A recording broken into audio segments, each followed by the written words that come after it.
The Hornbill Festival has always been a curious beast, part cultural showcase, part state machinery, part carnival. At Kisama Heritage Village, this museum comes alive. The exhibits aren't artifacts behind glass, but living people, performing dances, cooking traditional food, and showcasing crafts, often stripped of the contexts that gave them meaning. This isn't to say they lack beauty or significance, but their transformation into consumable spectacles cannot be ignored. Today, it is not historians or journalists shaping how the world perceives this performance.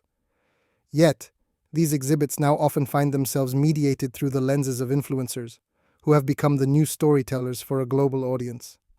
Influencers are undeniably effective at reaching an audience traditional media struggles to engage.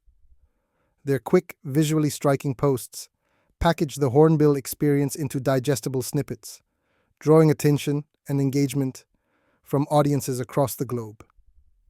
Their content, bite-sized, visually appealing, and often personal, draws in younger, digital native viewers. But this new storytelling rarely scratches below the surface. The festival's complexities, what it says about culture, power, and identity, are often left unexplored. The curated reels and glossy narratives turn the performers into exhibits for a digital museum, while deeper questions about the purpose and implications of this display remain unasked. The deeper, often uncomfortable questions about cultural commodification, the role of the state, and the true beneficiaries of this spectacle are left unexamined. This shift in narrative power isn't inherently bad, but it does come with responsibility.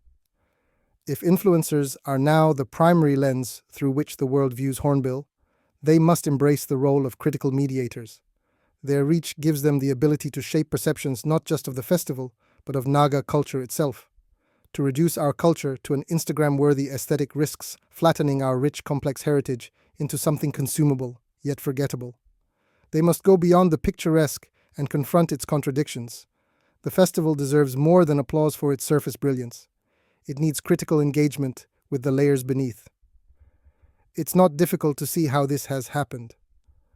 For many, the goal is profit, views, clicks, sponsorship deals. Critical reflection doesn't often drive engagement. The polished, celebratory image does. But if influencers now overshadow traditional media in shaping the narrative, they must also take up the responsibility that comes with this power. To ask questions, to explore the complexities, and to recognize that what they are showcasing is more than just a backdrop for their brand. The Hornbill Festival is not the savior of Naga culture. It is not, and has never been, the ultimate answer to the challenges of preserving indigenous practices in a modern world. It is a performance, a state-driven showcase, and an economic strategy. And that's not a bad thing.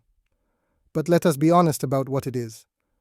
A celebration, yes, but also a spectacle designed to promote tourism and state power. If we're going to flaunt ourselves as exhibits, let's do so unabashedly, but also thoughtfully.